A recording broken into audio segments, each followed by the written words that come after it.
Yeah, yeah. What up, Lan? Yeah. What we doing?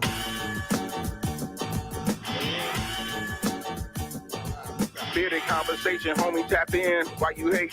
You already know we locked in. The world's greatest. Broadcasting live and they love it, but don't judge it. Off the block, giving it back. Bearded conversation, homie, tap in. Why you hating? You already know we locked in. The world's greatest. Broadcasting live and they love it, but don't judge us. Come on. Damn. Got it off the block, forming a dynasty from a rock. Good evening.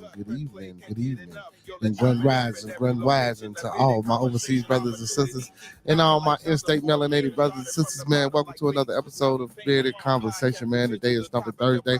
How everybody doing, man? First and foremost, man, big ups and big shout out to all my followers, fans, viewers, and subscribers, man. Don't forget to like, comment, subscribe, and thumb up the video, and make sure y'all share the content, man. Secondly, man, big ups to the best moderators in the game, man. Y'all boy Maya Bucks, Master Teacher Fox Dot, TLS, Preston McKenzie, aka Brother P Mac, and bringing up the real for show, my big bro, Professor Remo.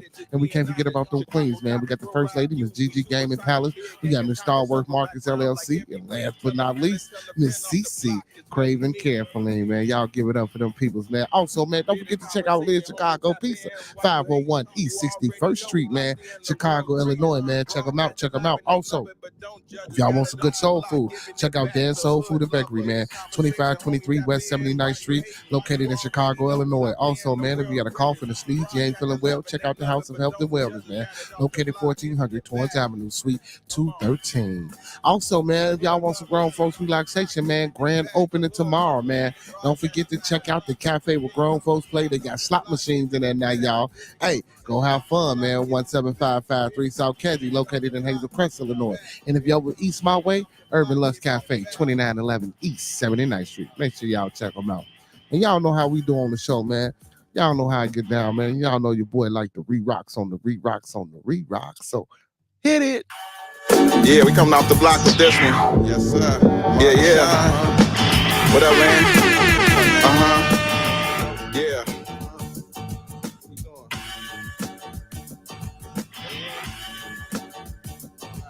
Bearded conversation, homie, tap in. Why you hate? You already know we locked in. The world's greatest. Broadcasting live and they love it, but don't judge it. Off the block, giving it back. Bearded conversation, homie, tap in. Why you hating? You already know we locked in. The world's greatest. Broadcasting live and they love it, but don't judge us. Come on. Damn.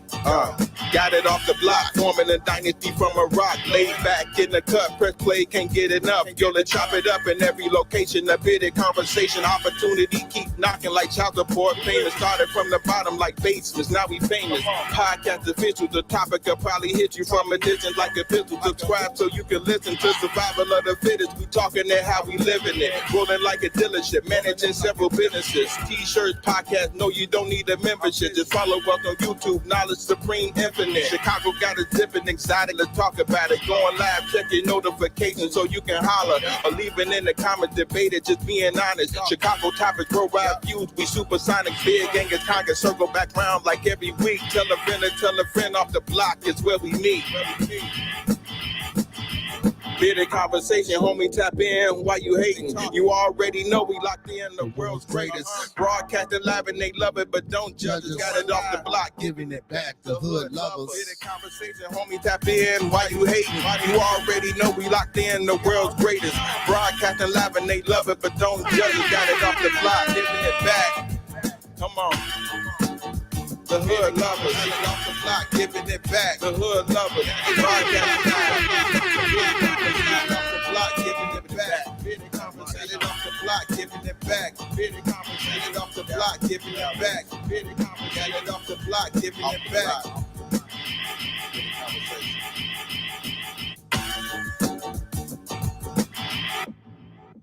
Yo. Welcome to another episode of Bearded Conversation, man. I am your host, Beard Genghis Khan, a.k.a. the Con Man, B.K.A. Mr. B.G.K. How everybody doing tonight, man? Welcome to another episode. Like I said, man, it's Thumpin Thursday. Who and what we thumping on tonight?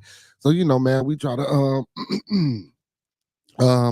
take the time out on Thursdays to find something to thump on to go against. But before we do all that, man, y'all know how I like to start off the show. Let's keep everybody in our thoughts, prayers, views, and meditations. Again, let's keep everybody in our thoughts, prayers, views, and meditations. Anybody we come in contact with, saying extended family, our bearded conversation family, anybody that we meet on a day-to-day basis that we have to be cordial with, man. Let's keep everybody in our thoughts, prayers, views, and meditations, man. Not only the violence, man, but it's a lot of, natural things going on around the world, including the violence and other things, man.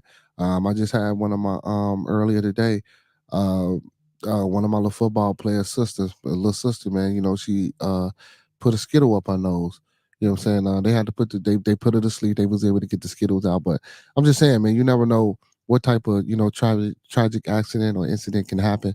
So again, man, let's keep everybody in our thoughts, prayers, views, and meditations, man. And big ups to Delion, little sister, man. She doing well. Um, she stopped her from coming to practice, but that's all right. I'm glad she doing well, though. Glad she doing well. But yeah, man, again, man, keep everybody in our thoughts, prayers, views, and meditations, man. That's really important, man, because, we're about peace, respect, love, inspiration, and motivation here on Bearded Conversation. At the end of the day, no matter what we conversate about, whatever we converse on or talk about or discuss, I have discourse on when we on the panel or when we on the show going live, man. It's still all love. It's still all peace. We able to come back and do it again the next day. Difference of opinions, different ideology. We can agree to disagree and grow and learn to grow and just learn how to take from one another and just use those small things that we may take in our lives and try to make it better. So so that's that. So the thoughts, views, and opinions of Bearded Conversations are the thoughts, views, and opinions of me right now. The thoughts, views, and opinions of Bearded Conversation are the thoughts, views, and opinions of me right now. I don't mean to hurt, harm, or to offend. I don't mean to hurt, harm, or to offend. This video stream is for informational, educational, and edutainment purposes only. Once again, this video stream is for informational, educational, and edutainment purposes only, with the underlying and undertone on edutainment. We don't want, what I'm saying? We don't want you going out here doing nothing wrong, man, without doing the proper due diligence and your proper vetting. So don't take anything on this channel, any advice given on this channel or stream for face value or anything shown for face value without consulting the proper professional to consult you or finding the right person that fits your specific needs. Because we don't want you going out here robbing no banks, starting no revolts, telling your boss what he can take, how he can turn it sideways, and where to put it. Because you can't get no money out of me. And as you can see, your boy's solo dolo, man.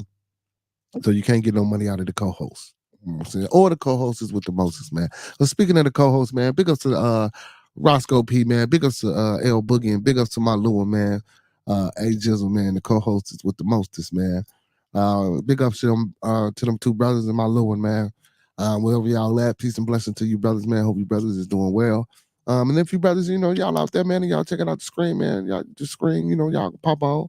Say a little few words of inspiration. Hey, Roscoe Pete, we ain't seen you in a while, man. Let the people know what's going on with you and how you doing. Things of that nature. You too, L Boogie, if you out there and you here. Also, man, I want to let the people know, man, if you watching a stream, man, or you seen any other past streams, hey, feel free to comment. Feel free to let me know, what I'm saying, if you like the show, if you didn't like the show. Let me know if it's a certain topic that you want to see discussed, or if you want to come on and discuss it, or if you got a presentation that you might want to do, or if it's something that you want to do as far as promoting a business or something of that nature, or something that you know of that's going on. You're more than welcome to come on to the platform, man. This is an open platform. This is an open forum. This platform is for everybody. Like I always say, this is our platform. Bearded Conversation. It's not just for the brothers with the beards, man. You know what I'm saying? It's for everybody, man. It's for all the brothers, it's for all the sisters, all the young guys that's able to come on, and young women that's able to come on and articulate themselves in a respectable I'm sorry, in an intelligible manner. Man, if you can do that, if you can be respectable and intelligible, man, and come on and speak your piece, man, come on. Hey, we invite that. You know what I'm saying? We embrace that. That's what we want here on Bearded Conversation, man. I try to be different from a lot of other publications and broadcasts. I try to get into it with my audience and I try to stick with the chats and the comments and read and piggyback off of them. But also, man, the link, I always put the link in the chat. Like I say, man, I post the link in the chat. I will be posting the link in the chat periodically throughout this 2 hour publication. So feel more than free to hit that link and come in and maybe talk about the topic or maybe switch the topic or, like I say, discuss something that you want to see discussed. What's going on, Diablo? I see you out there. You're more than welcome to feel free to do that. So again, um, hey, if you watch it, man, hey, comment. Let me know if you like it. Let me know if you don't like it. I reply to all comments. And again, if you want to come in, I will be posting the link periodically throughout the chat. So the link is in the chat right now. It's at the top. It's pinned at the top of the chat. Put it on screen for y'all. So if y'all want to come in and participate, there y'all go. There y'all go. Now, moving right along, man. Um, your boy, man, P. Diddy, man. They say P. Diddy and they're not eating, y'all. He said he refuses to eat. That's crazy, man. Oh my goodness, man. The brother now refusing to eat. And I think they said they put him in a cell with somebody, with some well-known criminal. You know what I'm saying? He cellmates with some well-known criminal. But right now, man, it's a couple things I want to discuss on. Not really thump on, but discuss on. Um, like I started off earlier, man, I told everybody to keep everybody in our thoughts, prayers, views, and meditations.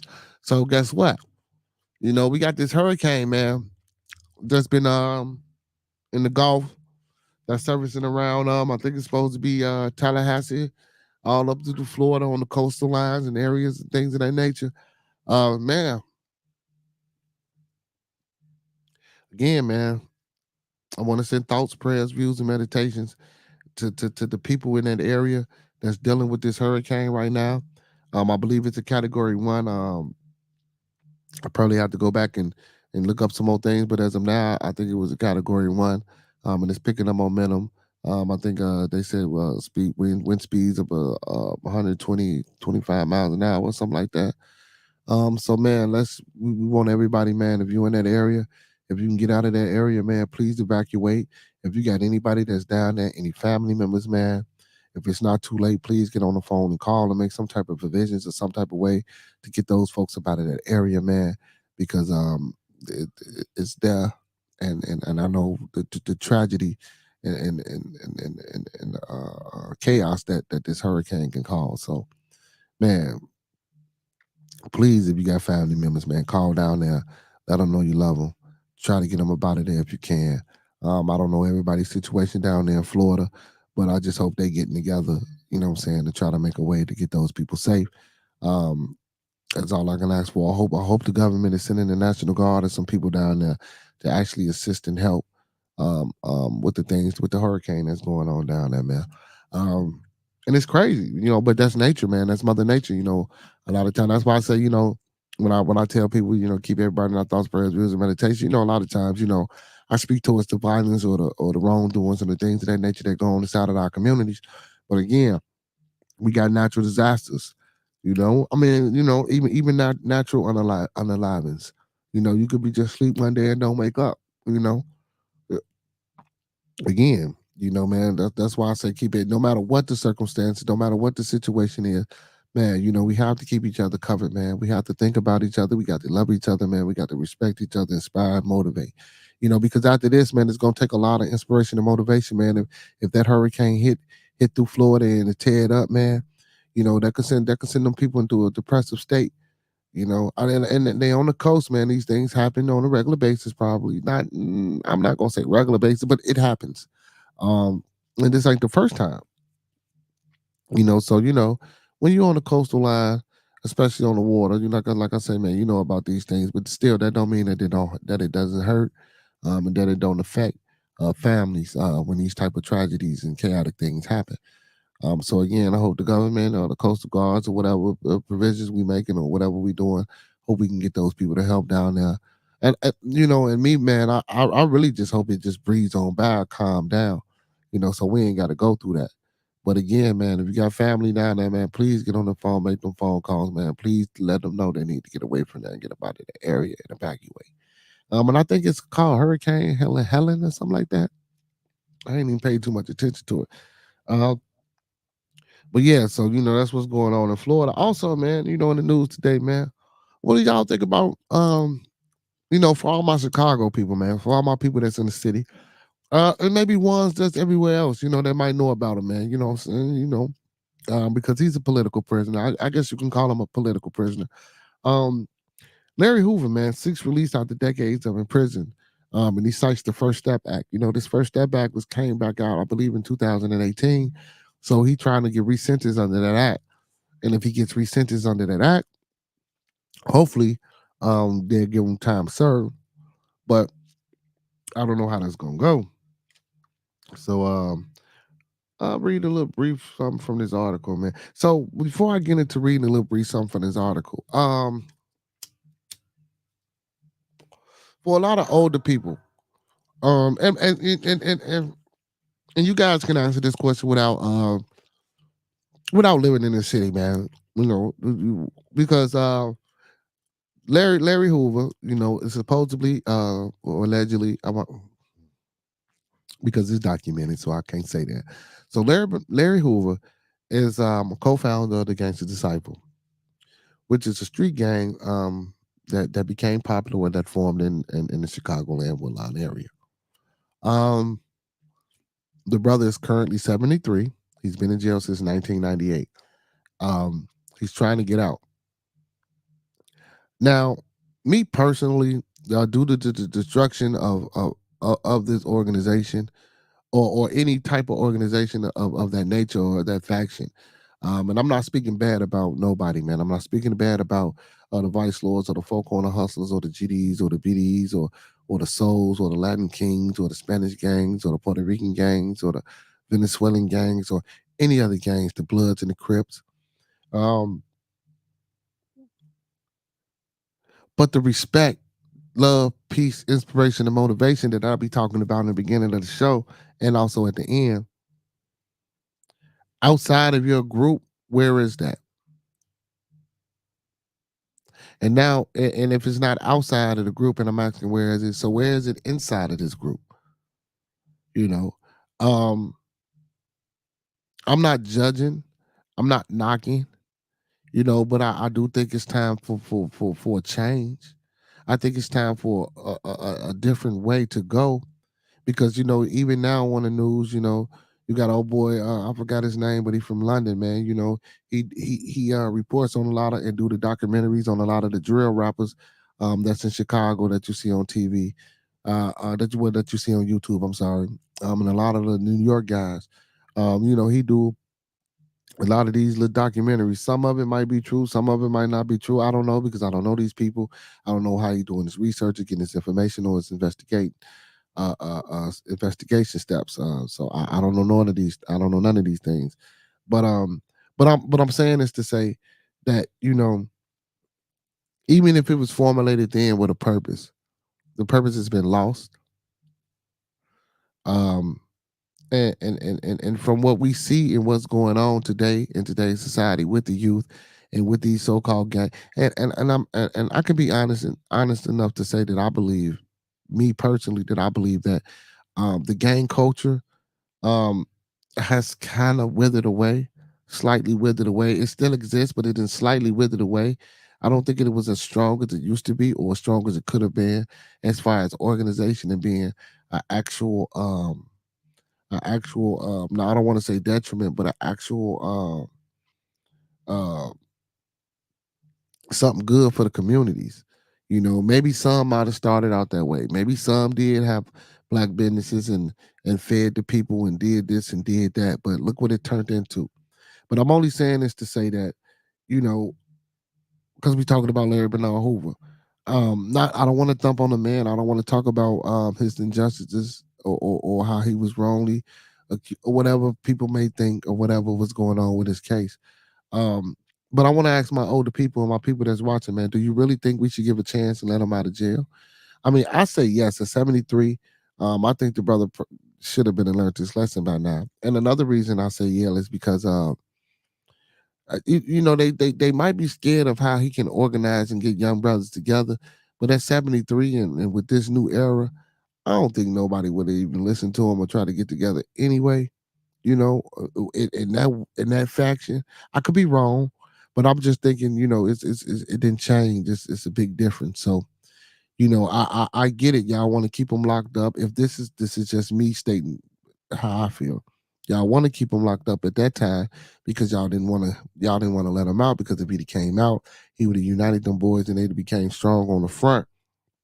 And y'all probably thought y'all wouldn't have been able to control or calm certain things down, especially like when crimes happen in the city. So we got to think about this. So I mean, and it might not have been like that. So and then you got to think about it. Maybe if he was outside, all this drill rap era with these little guys disrespecting how they were disrespecting, maybe it'd be some type of structure. Maybe it wouldn't be you running over here shooting up and doing this all. Who knows what it'd have been like. But in any event, you know, uh, letting them out. Do you guys think that help the city of Chicago? Do you think uh these new age gangsters, you know what I'm saying, or these new age disciples or whatever you want to call them? No disrespect. I'm not trying to be disrespectful. I just I don't want to be too but but do you think it'll help? Do you think it'll bring some type of peace to Chicago if they let Larry Bernard Hoover out? I don't think so. Me, you know, in my opinion, man, the way they moving now, it probably wouldn't be too good for Mr. Hoover to come out. It would probably be Hoover, the brother, to come out and try to preach that message of growth and development to these young guys today. Because growth and development, now, mind you, if it's for real and if it's on point, like how he's saying, growth and good evening, Miss CC. Growth and development is a mind state and a reprogramming of a people or of a person. We're gonna say of a person first, and that's something that when you push growth and development, you show growth and development. When you show growth and development, you do growth and development. When you do growth and development, you embody and encompass and surround yourself with growth and development. You know what I'm saying, man? That makes any sense to you guys?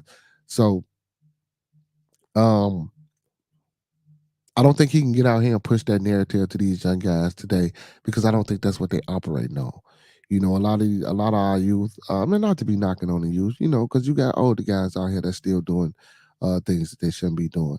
It's more of a fashion statement. It's more of a we backdooring each other. It's more of a we off the pills and we trying to get this broad or that broad to do this and do that. It's not really about growth and development. You know what I'm saying? It's not, because if they was growing and developing, or growing and developing like they should, they'll be more about organizing things inside of the community, keeping things on the front. Whereas, look, we got to stop this and we need to start doing this.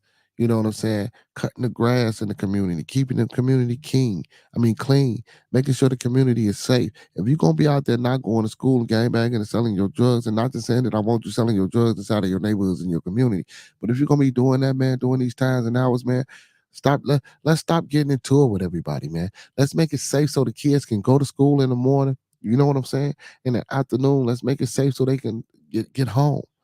you know like where's the growth and the development inside of that? Also putting money together, like a lot of these abandoned houses and abandoned stores and buildings that's on y'all block, and we out here doing all this so-called drug dealing and drug selling. Take this money, man, and go buy something legitly, and actually put your money and your focus and your time and your heart into building something that you can leave behind a legacy. And then even with that, if you get a store or something like that, you can employ other brothers. Now you can inspire other young men to not even want to be on the street corners hustling and selling them drugs. You know what I'm saying? It's a trickle down process. It's a cycle that we got to start so we can recycle, the process. If we don't never start a cycle, it ain't gonna be a recycle. It's gonna be a continuous perpetual cycle of the old BS. That's why we trying to start the new. Hey, and don't forget, man, y'all see it in the background. Don't forget to like, comment, subscribe, and share the content, man. Hit that like button for me, y'all, man. Smash that like button, man, if y'all in the building. Also, if you ain't subbed up to the channel, man, make sure you showed up to the channel, man. It's Bearded Conversation. Y'all know what it is. Every Monday through Thursday, 9 to 11, man. 9 p.m. Central. Y'all know the day, the last day, man. It's Thumpin Thursday. So let's get the people in the building, man. Let's get to it. Let's get to it. Hey, and share the content with those you know and with those you don't. But yeah, man, it's a lot of things, if we gonna get out here and push this growth and develop narrative, which is a great concept, but he gotta have those people that's behind him that's really doing that, not out here that's still participating in the youthful BS. You know what I'm saying? If it's really about growth and development. Now, for me, if they let the brother out of jail with the youth that we have today, I don't really think the youth would be inclined to want to hear his message. But again, if the brother is really trying to change, and if the brother has really changed, and if the brother really want to make change happen for a better, for the better, and to better our people, I'm all for it. You know what I'm saying? Like I say, at 73, his mindset, his maturity level, his understanding, his philosophies, his ideologies, the way he moves should be different. You know what I'm saying? I hope he has embodied that growth and develop concept. Uh, that he changed the narrative to with the organization that he put upon the organization. And if he really have, man, I'm all in support of that. I've been seeing lately, man. He got his sons fighting for him. He had Kanye fighting for him. He had a few other people out there, fighting to get that brother out of jail, man. Because they've been in there too long. Jeff Ford been in there too. Hey, false pretenses are true pretenses, however it may. It just Larry just always is always something about getting Larry out. So Mr. Hoover out. I don't really hear too much about getting Jeff Ford out. So that's why I'm talking about the brother. But for that matter, do y'all think if they would still let any one of them brothers out, do y'all think that it would it create some type of peace or some type of change inside of the communities? Because you got to think about it, man. These gangs are worldwide now, man. They just not in Chicago. They damn near in every city across the nation. You know what I'm saying? So if them brothers was to come out and speak and call together some type of forum or national, you know what I'm saying, where all the brothers can come together and convene and sit down and be peaceful, and discuss matters of political aspects, of economical aspect. And that could be one of the reasons that they don't want the brothers to come out, like I said earlier. But again, these young guys, man, it might be hard to pull that off.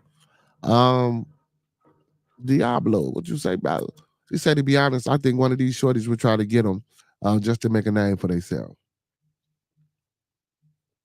So with that being said, brother, so I know the man want to come out. So do you think it's a good idea? So if he was to come out, so what you saying, you think the brother should just be humble and just be silent about some of the causes? Now me, if the brother do come out, man, I believe that we would have to, if this brother really trying to make a change, to speak to these young brothers that's under his organization, man. And if he really trying to change the narrative, I really think we need security around this brother. If this brother came out really trying to change the narrative and trying to get these brothers to vote, trying to get these brothers to really grow and develop into mature, young, educated, melanated kings and queens, you know what I'm saying? I'm all for it. If he come out steady pushing the perpetual BS and violence and destruction in the same narrative and the same propaganda that we getting elsewhere, if we steady trying to push that nature, if we steady now listen, I know I get up here and I talk about nation building, you know what I'm saying, all the time, but you got to think about this, man. You can't be too militant for the wrong cause. You feel me? Putting militancy with bullshit ain't gonna get you nowhere. You know what I'm saying? Like if he coming out with that same, that's why I say, man, he's 73. I don't think he would do no harm. Again, I'd be in support of that brother if that brother came out on business. But again, like I say, man, it'd have to be some real security around that brother if they let that brother out, especially if he was gonna speak to the brothers, especially the younger brothers.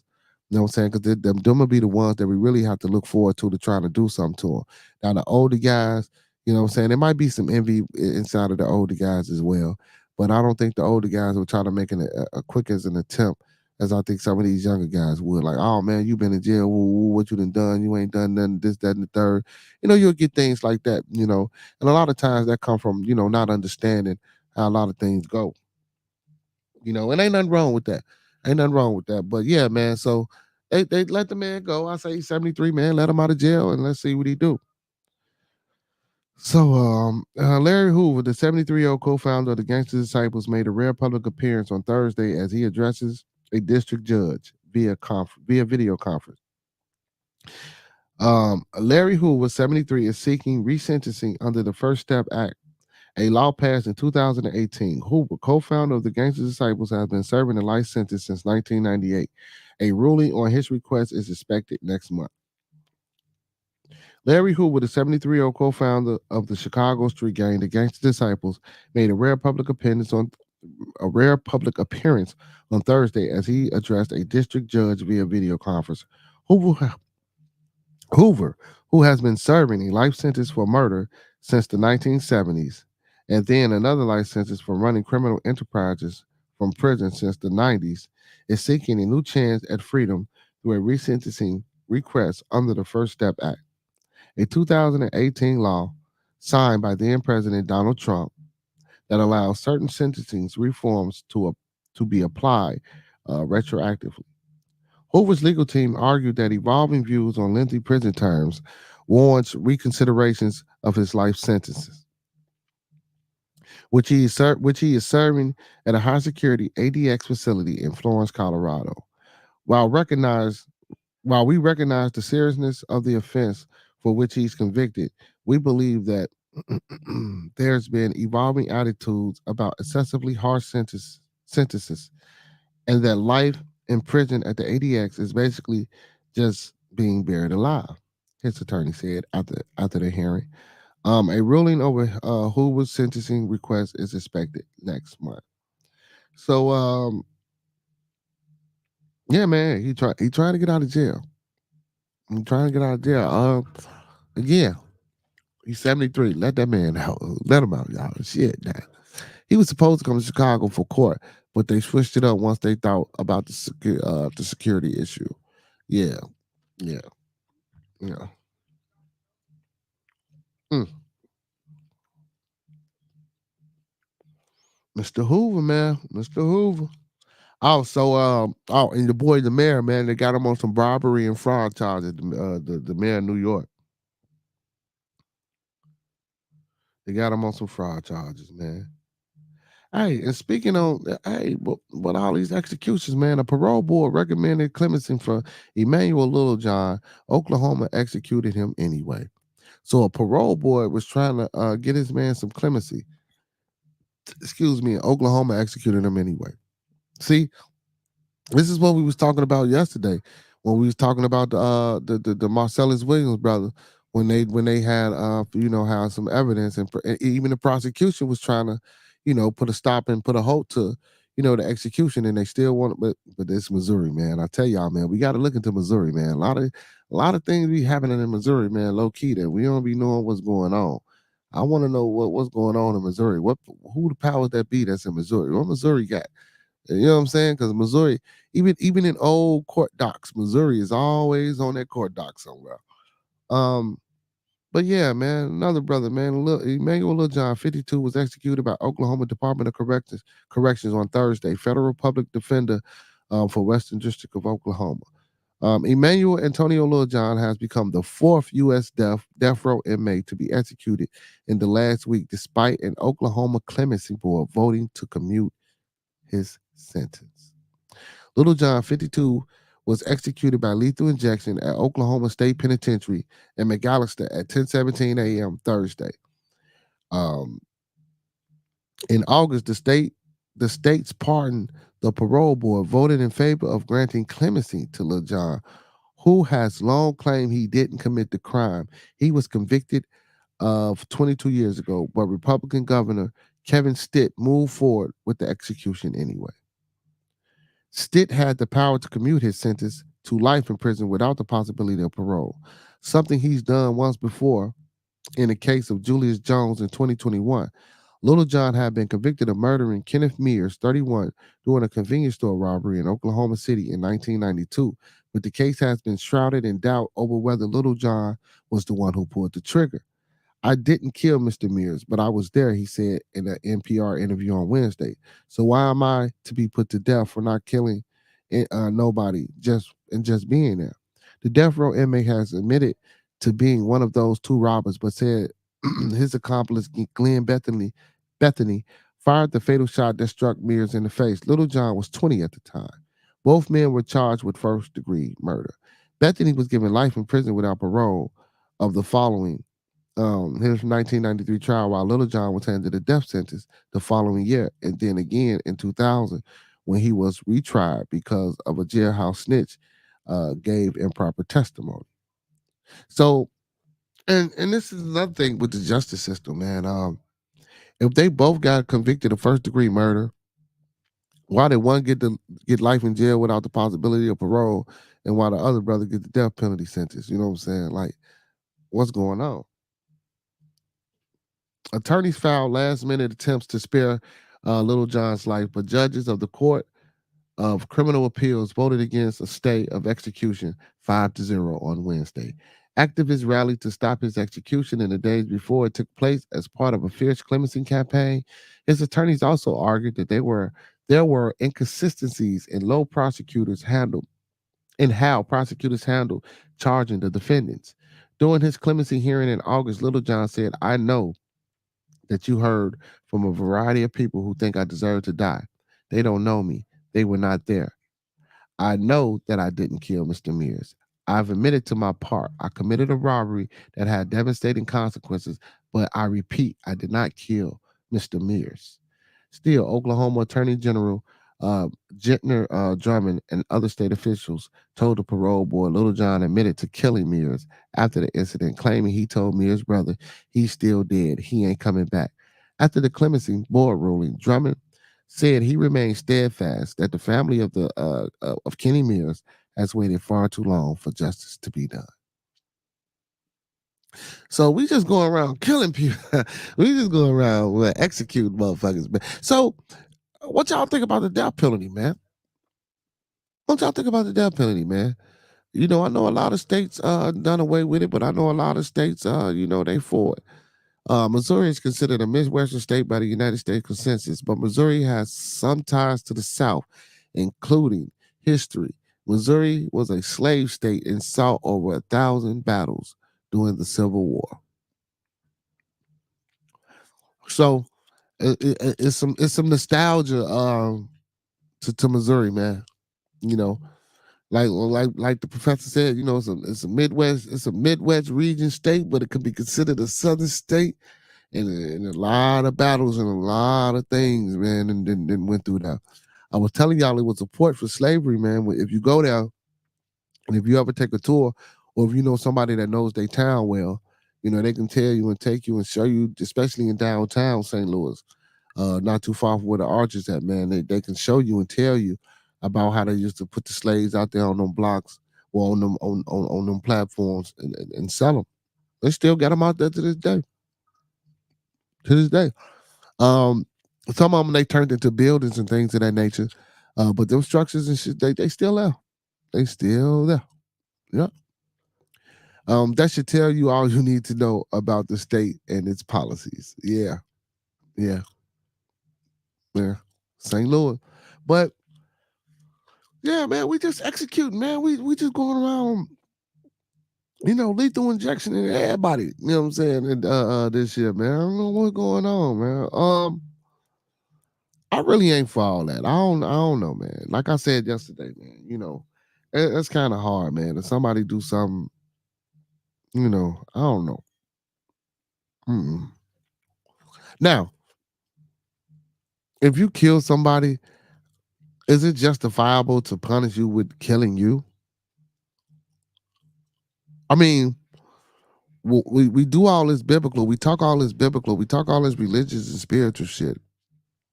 How does that equate with judging and sentencing of a crime? When we're talking about being moral and morality, you know what I'm saying? If we saying God forgives, listen, listen. I'm just speaking. I'm speaking hypothetically. I'm speaking just open. I'm not saying anything that could be my view, but I'm just saying. So if God is a person that forgives, and of course, it says you have to follow man's law as well. But if God is a forgiving God and a sparing God and a merciful God, when we handed down some of these sentences, like why the hell do capital punishment exist anyway?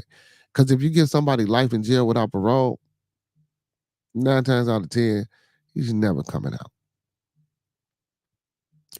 Now it depends on what life is, because some people say life can be 25 to a certain off the bail, but most of the time, man, now if we young, most of the time, yeah, you can get out. But when we older and we commit these crimes, and you giving people 600 years or 700, man, come on, man, no one lives that long.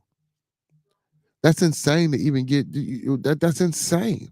No one lives that long for you to even be handed down a sentence like that. It makes no sense. It's an Old Testament mixed with Hammurabi Code and eye for an eye. Right, right, right. I tell people, a lot of people, man, go back and do your research and your history about a lot of these different spiritual religions and things of that nature, man, and where they come from and how they formulate it.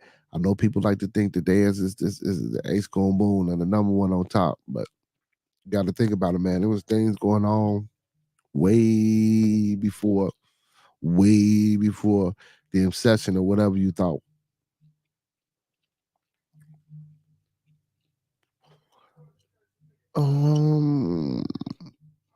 Okay, let me see exactly what he was charged with. So the mayor, Eric Adams, he was charged with fraud and accepting bribes. Those were his exact charges: fraud and accepting bribes. So, New York City Mayor Eric Adams has been charged with 5 counts in an alleged long-standing conspiracy connected to improper benefits, illegal campaign contributions, and an attempt to cover up, according to a sweeping indictment unsealed Thursday morning. Adams, 64, faces 1 count of wire fraud, 1 count of conspiracy, 2 counts of solicitation of contribution from a foreign national, and 1 count of bribery, according to the indictment charges that expose that according to the indictment charges that expose the mayor to significant prison time if convicted. Adams was elected in 2021 and is the first sitting New York City mayor to ever face charges. He's been arraigned before a federal magistrate at noon Friday. He will be arraigned before a federal magistrate at noon Friday, according to the court. Many of the accusations relate to Adams' relationship with wealthy foreign business people and Turkish officials. Prosecutors say Adam accepted more than 100,000 in improper benefits, many of which came in form of flight upgrades and stays in luxury hotels, none of which were publicly divulged as required. I mean, damn, man, y'all gonna lock the brother up for getting the hotel room upgrade or for going from coach to first class? Damn. Listen, hold on. Wait a minute.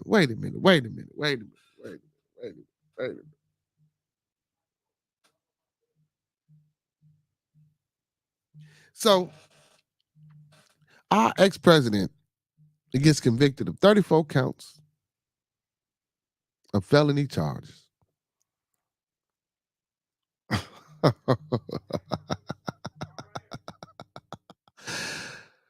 Woo, man. Our ex-president Donald Trump gets convicted of 34 counts of felony freaking charges. Right? And here we got a mayor, 5 counts. 5 counts. Here we have 2 death row inmates that were executed. And in both cases, in different states, different events, different times, when these things happen, as information and evidence starts to come out, they both were trying to save the 2 people from getting executed. One of these inmates, matter of fact, both of these inmates, they probably said they was figuring out could have potentially not been guilty. They were still executed.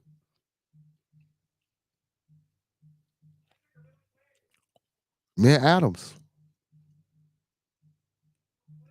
5 counts. Go in front of a magistrate tomorrow noon. Of course, they're gonna take his job. Of course, he's gonna resign. Of course, he ain't with his pension, and he probably gonna do a little time. But here we got a guy that's running for the president of the United States that was the ex-president of the United States, and he is convicted on 34 felony counts of all type of things, and he's still able and allowed to run for president.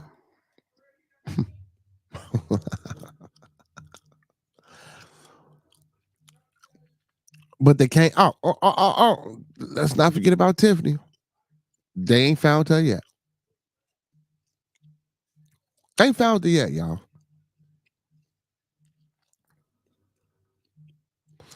So it's Thumpin Thursday, man. So fuck it. The penal system, our so-called melanated brothers and sisters who get in these positions of power, who let the ones fool and trick them. It's a trick, man. It's a trick, man. I'd rather you snatch my position and kick me out of office and shame me because I'm not being a fall guy and I'm not going to jail for nobody, bro. Tiffany Henry, you had a great opportunity to help your people in Dalton, man.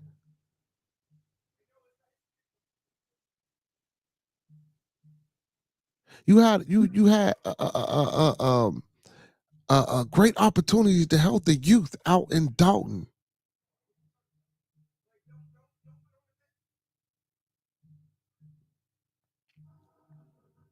Eric Adams, mayor of New York City, a prominent city. You know, we always hear bad things about their police department. I'm not here to speak bad about their police department. You know, you hear about the rats and the things like that. But a prominent city, one of the biggest cities in the United States.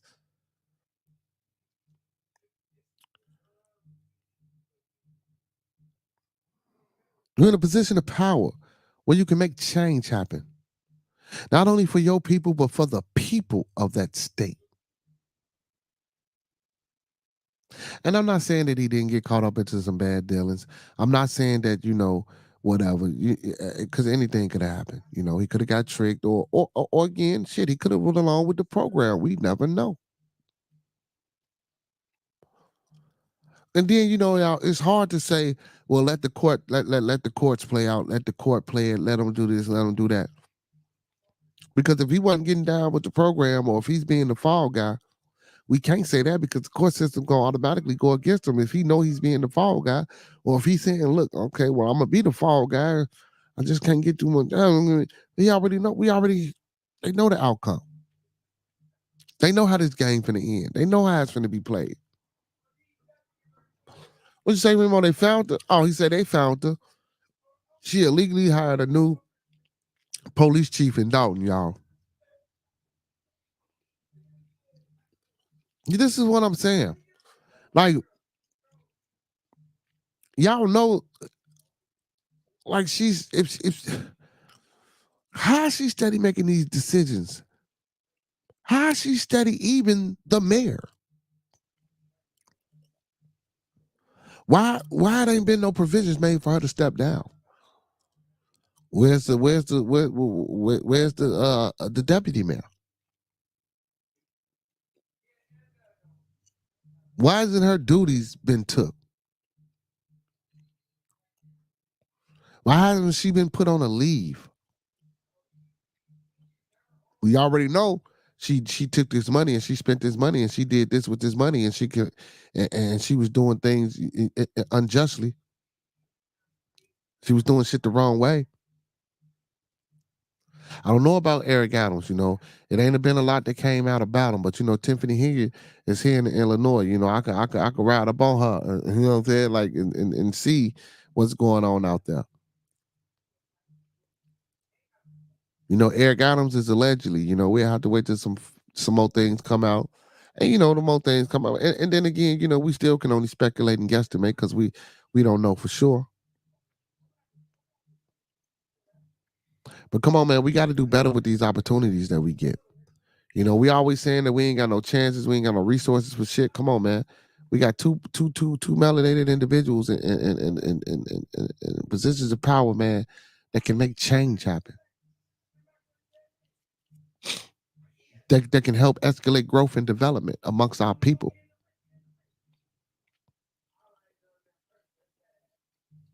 And we choose to do the I don't know, man. I don't know. I don't know. I don't know. But yeah, man, let Hoover out, y'all. Let him out. Let's see what he gonna do. I believe everybody that's on death row, man. Let's go back and relook into some of these cases, man. We got new technology, we got new way of viewing things, we got new way of looking at things. Let's go back and see if some of these cases, if it was mistakes made, and see if we can overturn or find some type of, loophole or something to see if we can get some of these people out. Or hell, just do away with the whole fucking capital punishment thing, period, man. And just, life in prison is life in prison. We know what the life expectancy of a man and of a healthy man and a healthy woman is. 9 times out of 10, you ain't living past 60 or 70. Well, I'm 70, 75.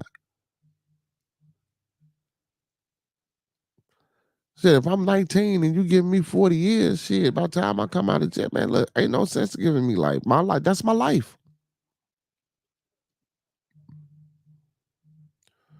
I know brothers who got football numbers for conspiracy and ain't did nothing, just was there. I mean, and don't get me wrong, man. Hey, you guilty by association.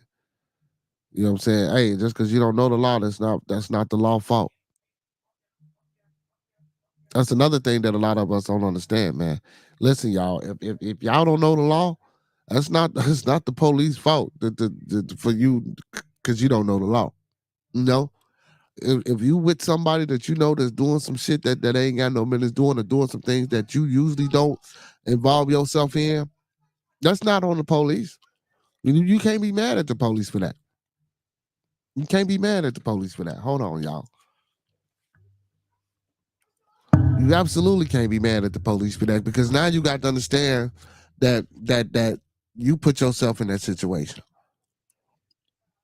And don't get me wrong, I know sometimes it's hard to we put ourselves in certain situations and things of that nature, and sometimes it's, or you could have just been walking up speaking to a motherfucker, and the police pull up and mic, and now they got everybody on the wall, and you haven't. I done been in situations like that. I done stopped to speak to a homeboy, and police pull up and they put everybody down on the ground. It's just, I literally been in situations like that. So for some people, I get it. I get it. But again, what I'm saying, even when I put myself in that situation and I know it shouldn't have happened like how it happened, I see what's going on around. I see, that's I knew get on from this situation. You know what I'm saying? Like that's what we gotta do. I seen something the other day, man. Um, hold on, y'all, hold on.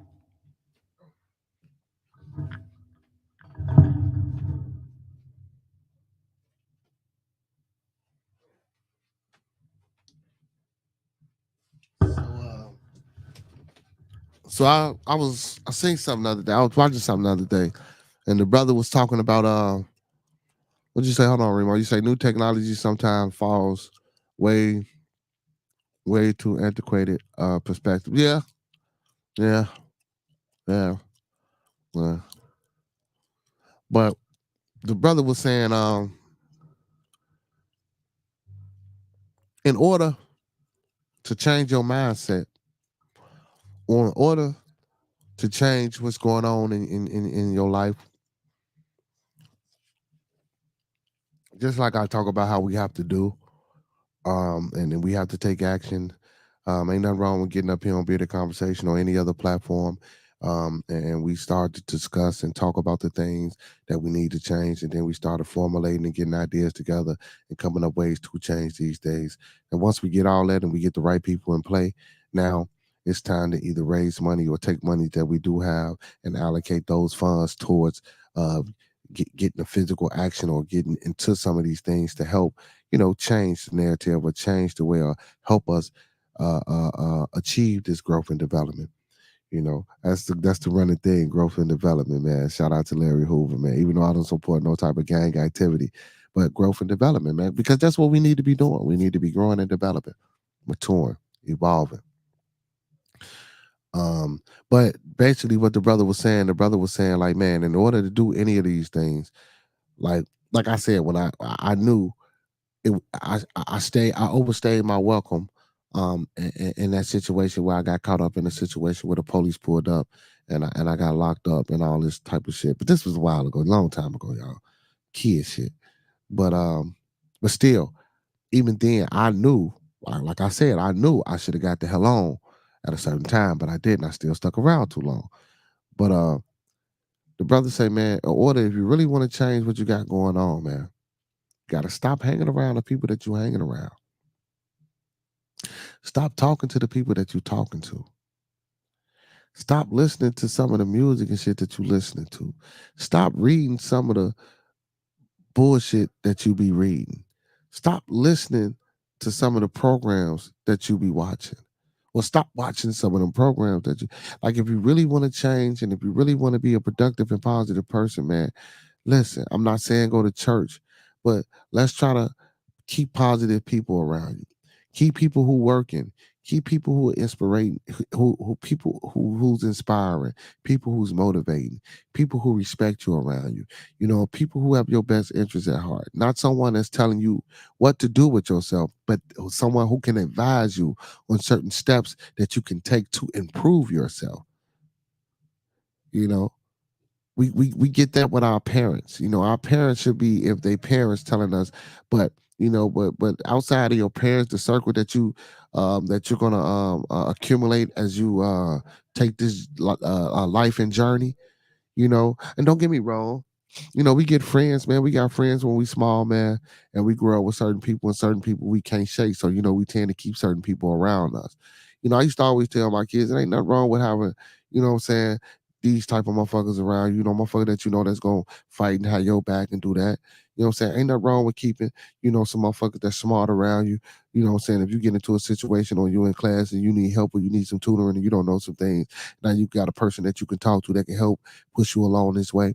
You know what I'm saying? Or if you hanging around a few of the ladies, you know what I'm saying? Because you're not that type of person, whereas you like to be involved with all that shit, or you might not be the class clown where you can make jokes and you like to be.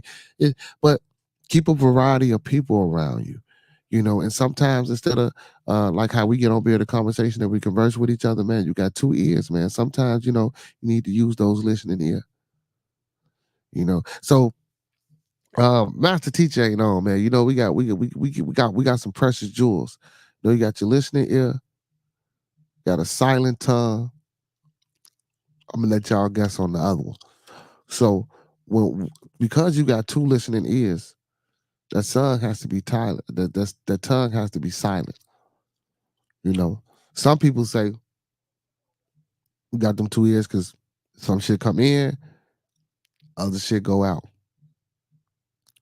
But that's not what you got two ears for, man. You know what I'm saying? You're supposed to be, it's supposed to be a pan effect, man.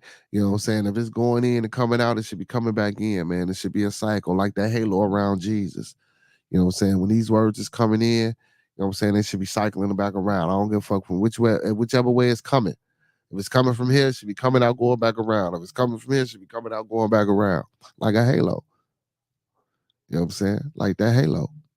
You know what I'm saying? Words of inspiration, words of encouragement, mantras, you know what I'm saying? Things that we speak to ourselves, you know what I'm saying? It should be like a halo coming around. It shouldn't be going in one ear and out the other, you know? It shouldn't be coming in and going out and just keep going. Because you got something, you got a box that's inside there. You got a mini computer that, well, I ain't gonna even say mini, you got a supercomputer that's in between your ears. So whatever comes in, it should be retaining. memory, storing. You know what I'm saying? So we got two ears, man, for a reason, man. We need to be listening a little bit more, you know. And again, silent tongue. You can't always speak out about things, man, or you can't always speak on some shit that you don't know about. And a lot of people learn things, they go speak about it without knowing. You know what I'm saying? Or a lot of people, when we having a conversation, they listen to react. They listen to want to say something. They listening because they thinking that you're gonna say something bad about them. So now they just want to be quick to have an insult or something to say. Nah, your silent tongue is to keep you humble. The silent tongue is to make you aware that you have to do more than react. Now you have to understand and internalize what's coming inside of you. Because anything that comes inside of you, you have to be able to spit it back out or spew it back out or put it back out. All this energy that we retain from our ancestors, all this energy that we retain from the earth or the electrons that we get from the crust coming up inside of our bodies, all that energy comes out when we talk, when we breathe, when we move, when we do things. You know what I'm saying? We have to be able to internalize this energy and we have to be able to project it and put it out in a positive way, you know, instead of all this negativity, man. We need to learn to do these things. Like this is real facts. Real facts. Man, look, I know I get up here, man. I might be sound like I be preaching sometime, man, but shit, man. Man, look, you know, we get too many, like I said, man, we get too many prominent people and prominent figures, especially of a melanated heritage and background, man. And we get put in these positions, man, and we flounder these positions. We fuck off these positions. We piss off these positions, you know, to the point where we can't even help our own people. And to the point where we can't help nobody. That's something that needs to change. But you know, I think we're gonna get better at that as time go on, man. So you know, I just get up here, man, and I speak my piece, and hopefully, you know, some people catch some of the jewels and the gems that me, you know, what I'm saying, Master Teacher Remo, and anybody else that come on the channel, man, and they be putting it down, what they putting down when they put it down. You know what I'm saying? I hope people be getting it, man. I hope people be getting it. Also, for my people out there in the sports world, man, you know, I want to change it, moving around a little bit, man. Derrick Rose retires from the NBA after 15 seasons, y'all. I think he just stayed around enough to get that insurance, but I think he should have been retired. Honestly, um, you know, after his 10 years, he should have gave it up. Uh, I knew he was gonna never be the same again, man. Derrick Rose was gonna never be the same again. Uh, He was recently last with Memphis. I don't know what made him decide to retire. I don't know if it's because he thought his career was over. But he made his little money, man. You know, he got his little few endorsements or whatever the case may be. So he should be able to live off of that, man. He should be able to make a few monetary investments. Hopefully he makes some smart investments. And you know, do what he got to do. So let me read this. They said Detroit Pistons, Chicago. No. Where you at? Okay, here we go. Derrick Rose announced his retirement from the NBA after 15 seasons. The next chapter is about chasing my dreams and sharing my growth, Rose said in a statement. I believe true success comes from becoming who you were created to be. And I wanted to show the world who I am beyond basketball. Sound dope. Whether good or bad, everyone has a what if story in their life. Even if I could, I wouldn't change anything in mine because it's what helped me find. I'm sorry, because it's what helped me find real joy. Rose's retirement was first reported by Athletic Shams. What is that? Sharania. Rose was the number one overall pick in 2008 NBA draft by his hometown Chicago Bulls. He also played for the New York Knicks, Cleveland Cavaliers, Detroit Pistons, and Memphis Grizzlies, who waived him less than a week ago. So that was the last team he was with, which was the Memphis Grizzlies. and they waived the brother. So I'm thinking that nobody want to pick him up, and that's probably why he retired. But again, man, that's all they got on him. But I think he should have been retired. And like I say, I'm happy for him, man. He did his thing when he was in the NBA, man. But yeah, it's time for him to sit down, man. Miss GG, what's going on, baby? How you feel? How you feel? How you feel? He said, I'm glad for D Rose. We actually got to see some of his former brilliance when he scored 50 with the T Wolves. Yeah, we did, bro. You know what? And I was watching somebody, man, and they was like, man, he came out there and told him, he said, man, you know what, man? I must go 50 tonight. And all the guys was like, man, they was in support of him. And they was rooting for him. And they say when he came out, man, he came out in the game. They say, man, he started off killing, man. He say, shit. One of the bench players was like, man, he really trying to do it. You know what I'm saying? And from then on, man, they said they just kept feeding him the ball and feeding the ball, and they was really pushing, you know what I'm saying, to help their brother score his 50. That's so, that goes to show that, I believe Derrick Rose was a great teammate, man. A good brother. I just think the people that he had around him in his life in the beginning of his NBA career, I don't know none of these people. But I in my opinion, I will say that I think those people mismanaged the brother. I don't think those people really helped that brother accomplish his goals in the NBA as he should have, especially after that first injury. I don't think they helped that brother get back to his fullest potential.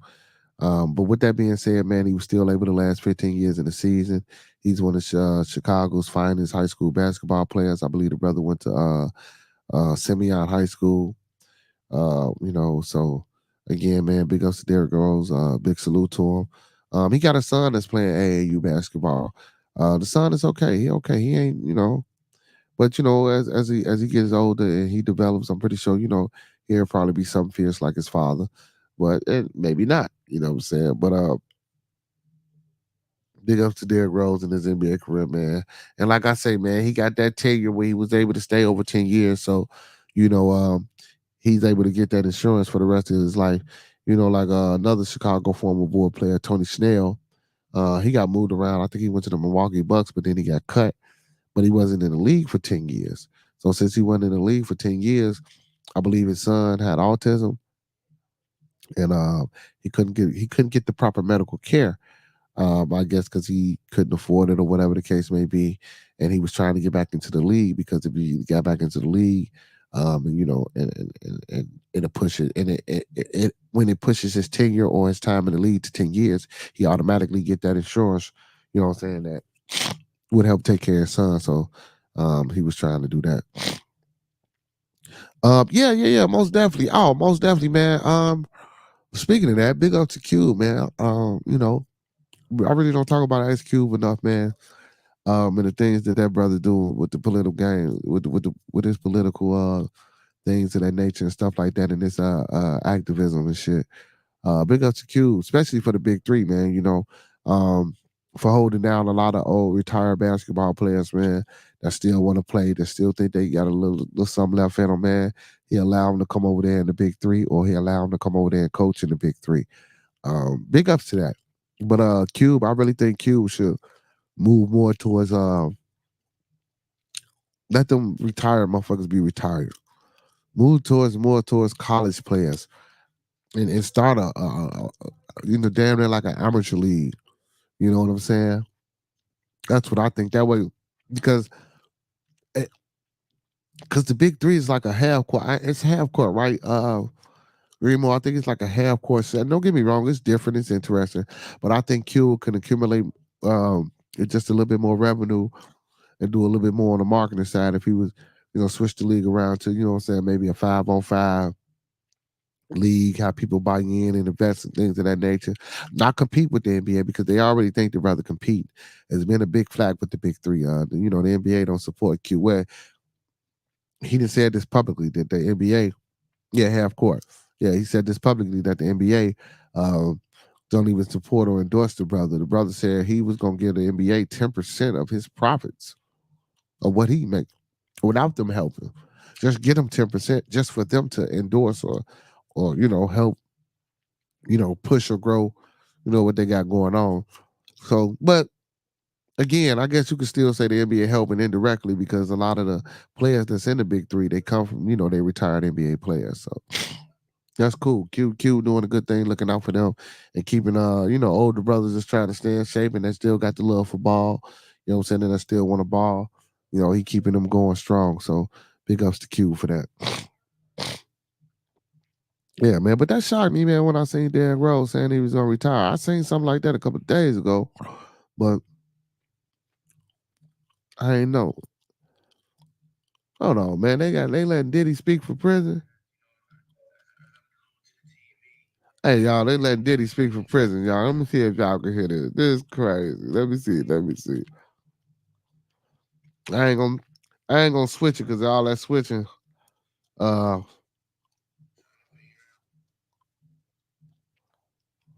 see if y'all now, like, just what's even going on? Like, how is this happening? And sometimes it's like, I gotta turn the TV off because it's like it's so overwhelming. Nowhere near as overwhelming as it must be. Y'all hear Diddy, y'all. Money will be used properly. But as you know, as I'm glued to the TV, and I'm trying to figure out like just what's even going on. Hey, he in jail. I don't know how this brother got a phone. Well, you know how he got a phone. But this brother is in jail, man, making videos, man. Talking about something he don't know what's going on. He said he cussed on TV and he don't know what's going on. You know what's going on, motherfucker. They caught your ass. Hey, man, I was watching I thought this was hilarious too, bro. And I want to talk about this as well. My man said they hit Diddy with the Freako. And then he said they hit Diddy with the Freako and finna hit Yo Gotti with this Rico. So the brothers that killed Young Dolph, two brothers, one guy orchestrated. The Govan brother was supposed to orchestrate it for Cornelius and another guy to go do a hit on Young Dolph. So the two guys apparently got paid $800 apiece, right? Man, yesterday supposedly was the first day of trial. And guess what happened, y'all? This might be the quickest trial in the history. The brother got on the stand and told everything. Told about Young Dolph, talked about the conversation, talked about Young Dolph brother, Big Jook, who got murdered coming outside of a funeral. Saying he had his mother with him. They let his mother step to the side before they did what he had to do. This is crazy, man. So these two brothers, man, apparently, man, that implicated Yo Gotti in this. Big Jook, he dead now. So, and a lot of people think that Big Jook, well, so what it was said was it was a conversation which they're supposed to have that he's like, it's too hot to pay y'all and get y'all the money, so y'all need to lay low and move around and things of that nature, and y'all can get y'all money later. So the brother came out and said all this, man. He told everything from top to bottom. Said he was just looking for some money to get some pills. The other brother just was like, shit, I was just there, So they trying to make it seem like these were just some random guys, maybe some drug head guys that they just had found and got to commit this murder and crime. And maybe that's probably why now this is me. Maybe that's why they didn't give them that 100,000 because they found some, you know what I'm saying? I had good going $800, man. They thought they was gonna forget about it and think it was gonna come back. Then they said Young Dolph brother actually shot at both of them and hit both of them, but he wasn't enough to do no serious damage. But yeah, man, they admitted to getting shot, they admitted to doing the shooting and all that, man. I don't know. I don't know. I don't know what's gonna happen with that. I don't know if Yo Gotti, man, if they're gonna really involve him in that, because now I heard, they got Moneybag Yo and a few other people they trying to bring into the case. And it's just a whole slew, like the whole record label, man. The whole record label, basically the whole record label, man, they trying to get involved in this. And once they get to mentioning these type of names, man, these brothers, they're gonna be singing like songbirds. But shit, I tell you, the Cornelius brother already got to singing like a songbird, man. So this might be one of the quickest Rico cases ever. You know what I'm saying? So, man, Yo Gotti, man, I used to mess with your music, man, but I stopped messing with your music, man. You know what I'm saying? You got a little watered down on me, but man, you got a little bit more troubles than just music, brother. You know what I'm saying? He ain't been arrested. He ain't been in court and did no appearance. Uh, you know what I'm saying? Been subpoenaed to court and nothing like that. So we just waiting to see how they gonna do this and how they gonna push this trial along and stuff like that, man. So hopefully, we get justice for our brother Young Dolph. He was a good brother. You know what I'm saying? And trying to do right for his people and his family. He's one of them brothers out there, man, creating that generational. Oh my goodness, that generational wealth I be talking about. You know what I'm saying? He one of them brothers. So I hope Yo Gotti, man, listen. If I was you, brother, I'd have been on that thing smoking to an unexpeditable country, brother. Because I think they coming for you, brother. Professor Remo said, he said, what is the purpose of using guns to settle a disagreement?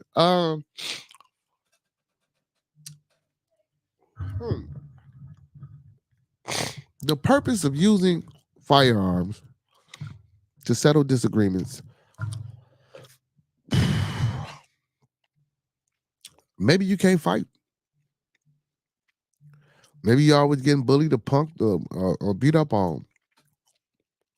And this time, you happen to get a weapon. So next time you get bullied on, or somebody do something that you don't like, pull a gun out and you shoot. Not endorsing, not supporting, not advocating. But there's various reasons why people use firearms to settle disputes.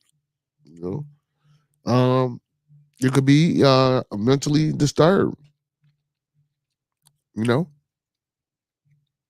or you could be like one of these young guys I was talking about earlier, who running around here in the streets thinking it's the Wild Wild West. You know what I'm saying? Can they see and not and listen and man, I love my melanated young brothers and sisters, man, as well as my older melanated brothers and sisters. But you carry your ass to these Floridas, carry your ass to these Arizonas, or these Texases, where these open and carry states where you can have these guns out in the open. I guarantee you, the kids or the young guys that we got over here wouldn't be doing half the shit in these other states. I think it's an adrenaline rush too. I think this generation, because they have so many pills and so many opioids and chemical imbalancing and altering drugs, man. I think that adrenaline. I think that's why they like shooting and carrying pistols and doing shit that they know they can't get away with. So when they get away with, and then when they get away with it, they telling everybody like, no, bro, I'm not telling on myself. I'm not telling you. No, I'm not telling you. Now you finna go tell. No, bro. Well, we all now. True, we didn't have live and all this shit, in the phones and things of that nature. When some of us was younger. So a lot of times, like how we see all this shit, they running in stores and shit, and they filming them, or when we ride, or when they was rioting or looting, you know what I'm saying? They showing each other or showing themselves running into these places, taking this. Come on, man. Y'all, come on, y'all. Then you got minors on Instagram and Facebook as well, posting pictures with these guns.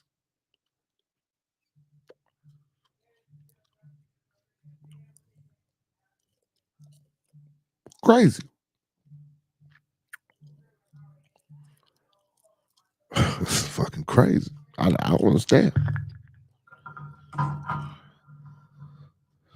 What you say, Miss Gigi? Miss Gigi say they feel like they have more control when they have a gun.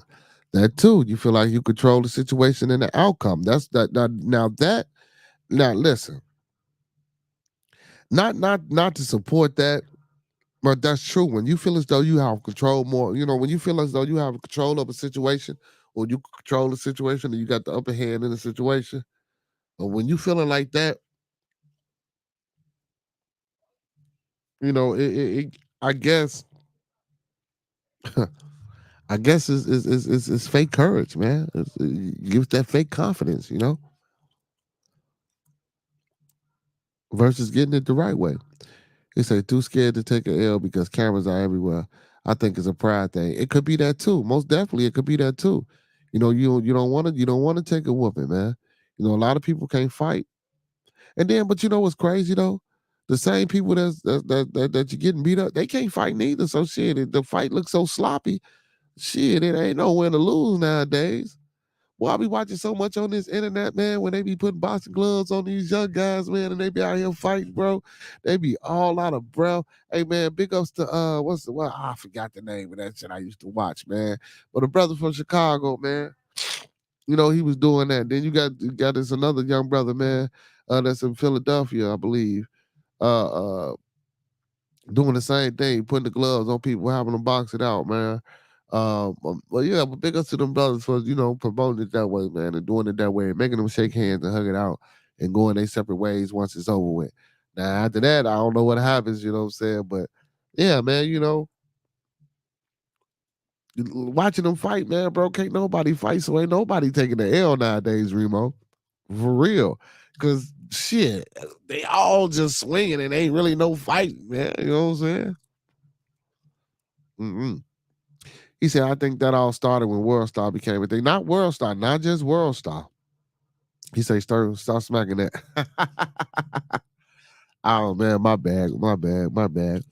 But I don't think it's just World Star. Like I say, man, I think it's just the social media period. Like I say, because back in the day, bro, we didn't have those cameras, man, where we could just record and put everything out there about the shit that we was doing.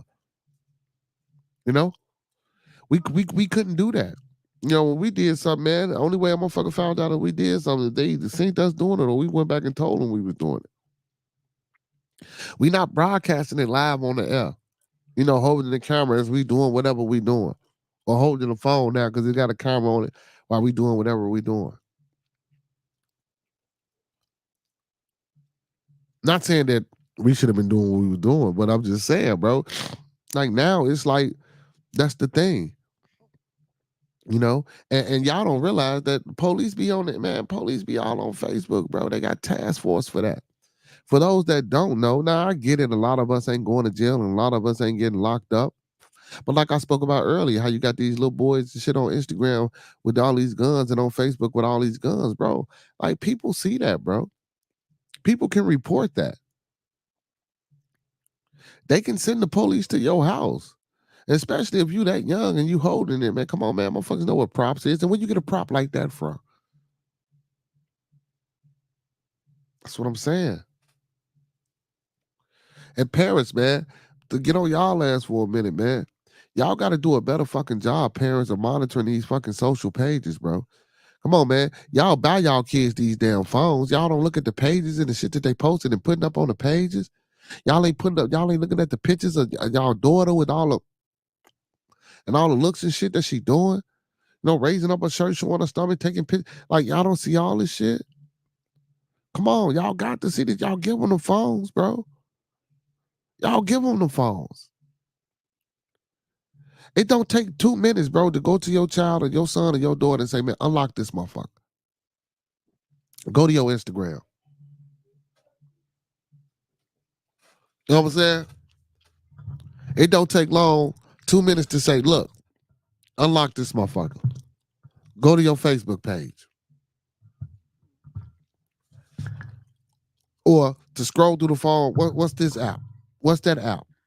Go in there. Show me this. We don't do that.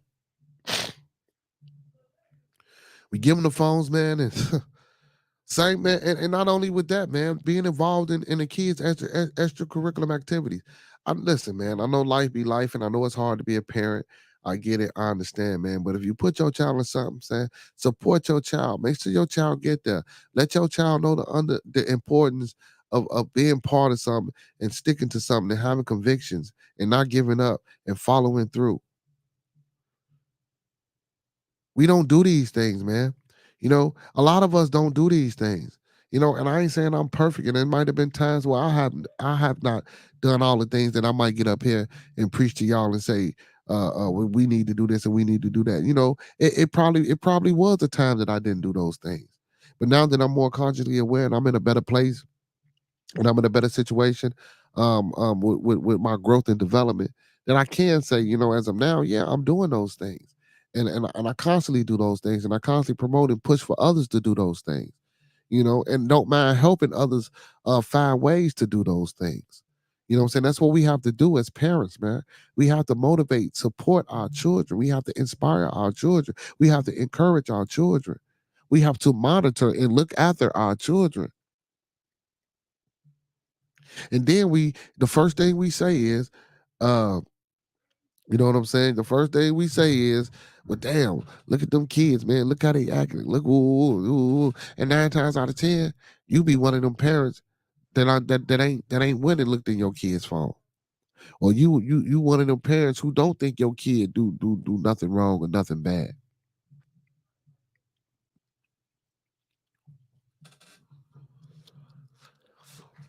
Remo said our culture gets screwed.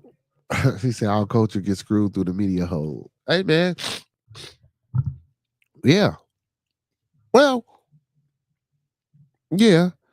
But again, because of the lack of reinforcement, man.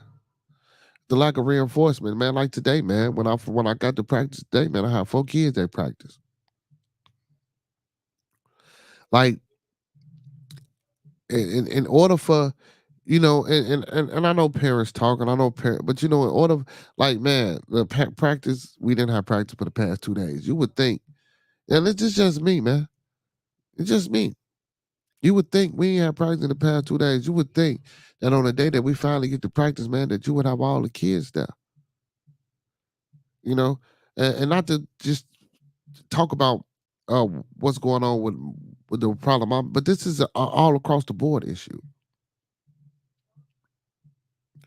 You know, and don't get me wrong, we get parents that pay for things, and I'm not just talking about my organization. Parents all that pay for things still don't bring their kids. What was the purpose of paying? People that bring their kids, they late, they get out slow dragging.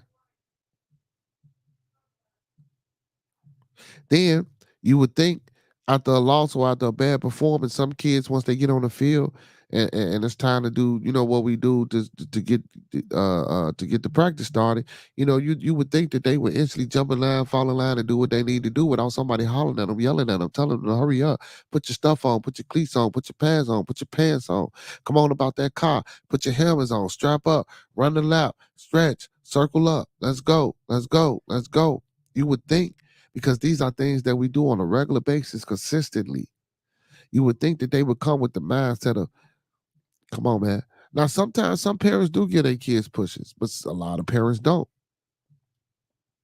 You know, that reinforcement, man. We need that reinforcement. Don't get me wrong. So, like I say, man, it takes a village, man.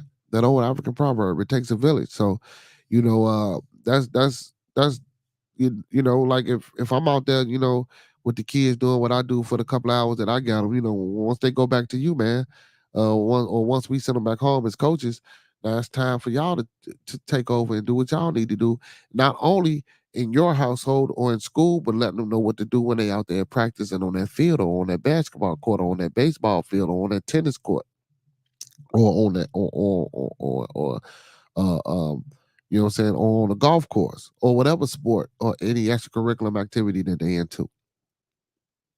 You know, we got to let them know the importance of these things, man. Us as parents, we don't do a lot of that, man. We get our kids and we put them into these things, man, and we just let it be. You got to stop that. I'm getting stopped up too, man. Damn. Woo, y'all, it's allergy season out here, man. It's allergy season. Our culture gets screwed up, and it ain't just the media, man. You know, again, it's so you mean social media, because when shit come on the TV and my kids hear it, or if I'm right there and they hearing it, or they might come back and ask me, or I ask them if they heard about it. No, I actually talk to my kids about the things that they see on the news. I actually talk to my kids about the things that the teachers say to them. I actually talk to my kids about current events. I actually ask my kids what they think about certain things that I know they probably wouldn't be talking about or discussing. Just to see, or to try to get an understanding of how they thinking, you know what I'm saying, or how they would answer a question, or what I'm saying, their posture, what I'm saying, their demeanor, things of that nature, and you work from there. Stand up straight, look me in my face, talk to me, man, son. That's a good point. I didn't even know you even was thinking, or you even thought about shit like that. Okay, man, you said that real good. You spoke well. Encourage it. Or if you're talking, you ain't trying to tell that. Okay, well, son, maybe I'll think about it like this. This is my opinion, son. Ooh, yada, yada, yada, yada. What you think? Da, da, da. Okay, well, yeah, I never thought about it like that, man. Damn, things of that nature. You know what I'm saying? It ain't always got to be sports. It ain't always got to be, anything, man. Just conversate. How your day went, son? What you do today? Oh shit, I ain't doing no well. You know, we don't do that. I used to be didn't be one for sitting down at the table with the kids at dinner. I see now why things like that is important. You know, I see now why things like that is important as I speak on, how we don't go into our kids' phones and go into their social media apps, or find out what other type of apps and things of that nature that they got on their phone. And listen, that's not an invasion of a person's privacy that you taking care of, especially on the bill that you paying for. Because I get some people, and I do understand that a child is an individual, and a child is a person as well. But again, like I say, if you stay in my house and I'm paying your bill, look, man, open that phone up. Let me see what's going on. Because you got to nowadays, man. You got to. You got the sexting going on. You got the cyberbullying going on. You don't know who your daughter or who your son friends are really, and the things that they talking about, or what they texting, or what they saying to them. Like you don't know these things. Excuse me. And we need to get that together. Hold on. Oh, excuse your boy, y'all, man. I'm getting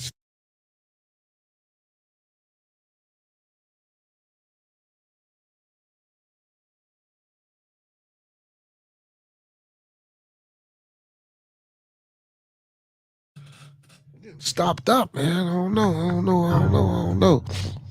That's a little better. That's a little better. I feel a little better. Hey, man, y'all know what it is, man. It's Thumpin Thursday, man. Hey, follow your boy, man, on all social media platforms: TikTok, Twitch, Instagram, and Facebook, man. Hey, man, go look me up on Instagram. Go look me up on Facebook, man. Hey, Bearded Conversation, man. Make sure y'all follow your boy, man. Make sure y'all leave comments. And when y'all get to the YouTube channel, man, y'all know what to do. Make sure y'all like, comment, subscribe, and thumb up the video. Any publication that y'all may have seen, man, also leave a comment, man. Let me know what you want to talk about. If you want to see me talking about a certain thing, or if you might want to got a topic and you want to see me talk about it, or you might want to come on and talk about it yourself, man. Let us know. I answer all replies. All replies. And don't forget to check your boy out every Monday through Thursday, 9 to 11, 9 p.m. Central. You know what it is, man. Thumping Thursday here on Bearded Conversation, man. Hey, and man, I appreciate everybody for tuning in. You know what I'm saying? All my moderators in the building and the people in the chat. But moving right along and moving right along.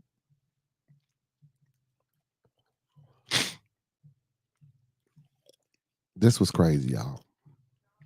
Now, I don't know how true this is. I actually watched the video that they supposedly had shared, but I really can't tell and see nothing. So it says image shows UFO down by USA or by US fighter jet in Canada airspace days after Chinese spycraft incident. This is a day ago. It says an image of a UFO that was shot down by a USA fighter jet over Canada. Oh, I'm sorry. I'm sorry. This was not a day ago. This was last year, but it was released yesterday, which is a day ago. The blurry photo, which appears to be a photocopy of an email printout of an unidentified cylindrical object, cylinder, basically, object that was captured as it hovered in the air in February 2023, days before it was shot down over Canada's Yukon Territory, which borders Alaska, according to CTV News. Now, I ain't never heard. Yeah, I know. You was telling me about the Vince, my man. I watched a little bit of it, but now, if alien technology, y'all, is supposed to be so advanced, what type of fighter jet shot this damn thing down? I don't know if I believe that, y'all. I don't know if I believe that, y'all. So, the news outlet obtained the image through an information request from Canada's Department of National Defense. The object initially drifted from Alaska into Canadian airspace. The North American Aerospace Defense Command first detected the high altitude airborne object flying at about 40,000 feet over Alaska and scrambled jets to monitor it. So when they noticed it, they sent jets out. So it looked like a cylinder that's just like bent. Like if you was just to have a cylinder and you was to bend it like a can, like a long can, and you was just to bend it, that's what it looked like. Uh, it was shot down on February 11, 2023. It was one of 3 aerial objects brought down that month after the downing of a Chinese surveillance balloon days earlier. Wow.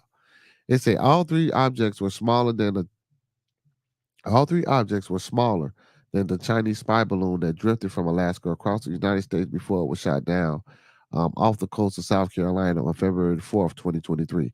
Yesterday afternoon, I spoke with President Biden and confirmed together that we will continue to do everything necessary to protect the sovereignty of our shared North American airspace, but also to do everything necessary to keep our citizens safe.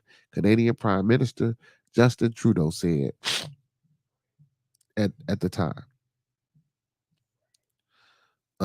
It says a U.S. F-22 Raptor fired and aimed, 9X missiles to down the object. It was believed to be a small metallic balloon with a tethered payload. Biden later said the three objects were not related to the Chinese spacecraft incident. The image of the UFO was initially declassified in Canada and approved for public release before acting assistant deputy minister for public affairs questioned whether the public should be allowed to view it. According to the news outlet, should the image be released, it will be via the Canadian Armed Forces social media accounts. The official wrote in an internal email, giving the current public environment and statements related to the object being benign. Releasing the image may create more questions, confusions, regardless of the text that will accompany the post. Oh, man.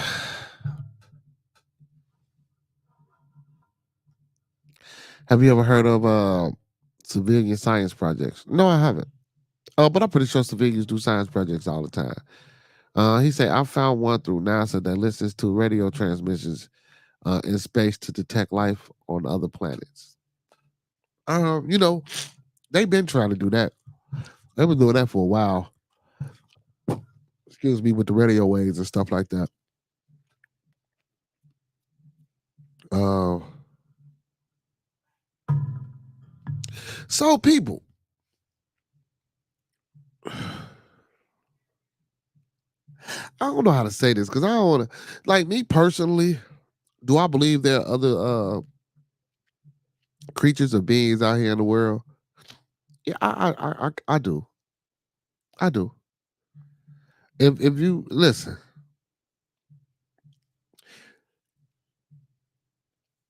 for us to be here in different ethnic groups, different nationalities, for as many animals as we see that's still being undiscovered, and as many places on this earth that we have not ventured into or set foot upon,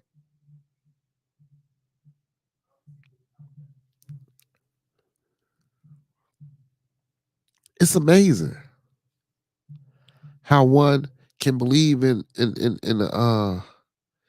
a God or believe in the resurrection or the rebirth of Jesus can believe the biblical narrative of Satan and the angels falling out the sky and coming to earth and all that, or just any religion, any religion.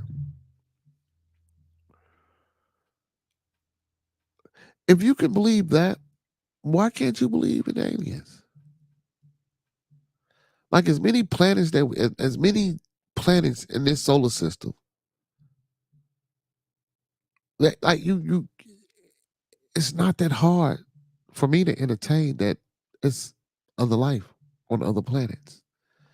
Just because we can't see them, or just because our scientists or our technology can't bring them here, or we can't go there, that don't mean they don't exist. It don't mean it don't mean they don't exist. Just like that dumbass question that like look, what they say, if a tree fall in the forest or in the woods, does it make a sound? Right now, if I catch my ass in the woods or in the forest and I chop down a tree and that tree fall, guess what?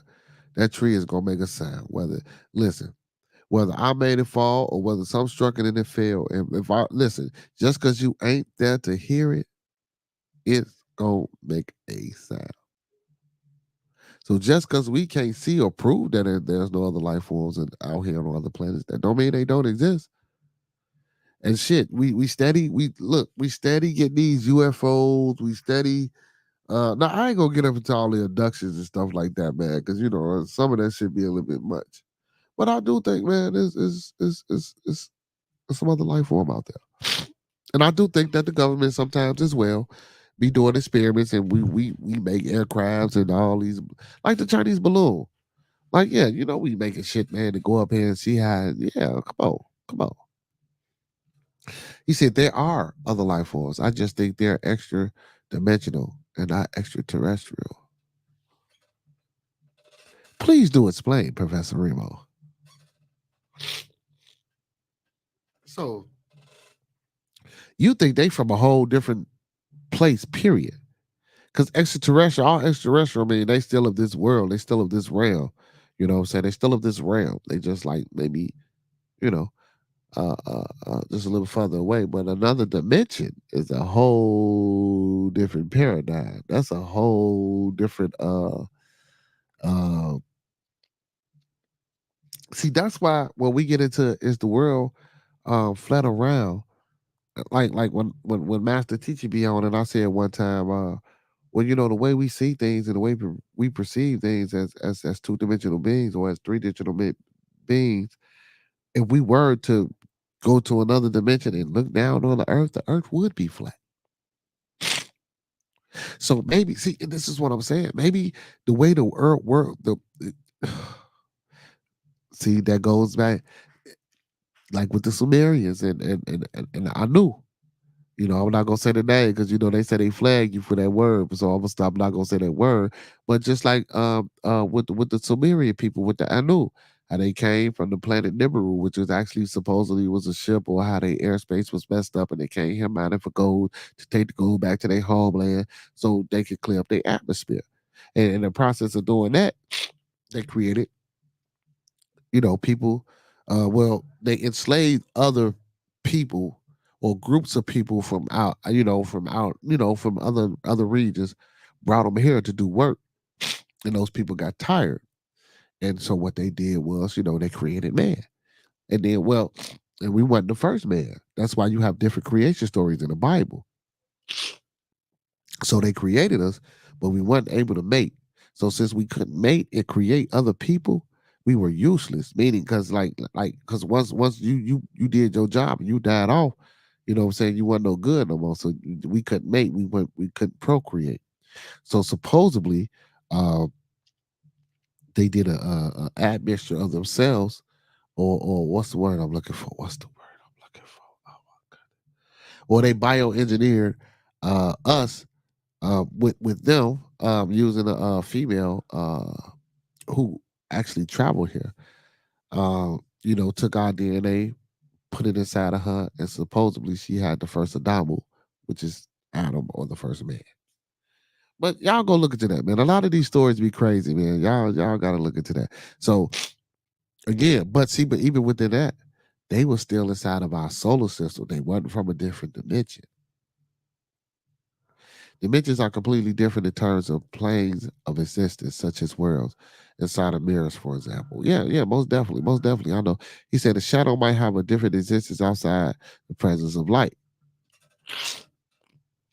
Most definitely.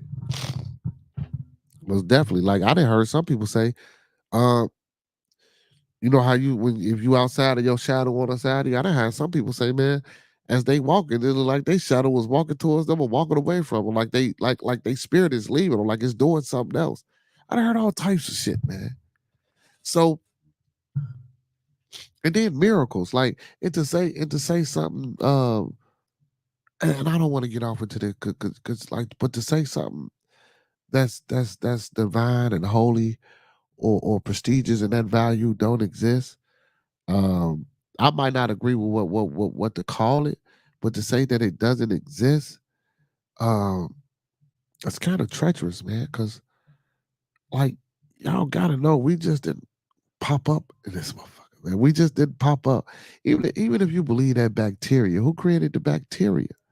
Even if you believe in the Big Bang and the planets and we stardust, who created it? Who started it? Who made it happen? Where did it come from? But you know, it is what it is, man. But I just thought that was an interesting article, man, because you know a lot of people, early on in our couple episodes, man, especially when we got our overseas brothers, man, they always talk about the aliens and shit like that because I guess they be seeing them over there.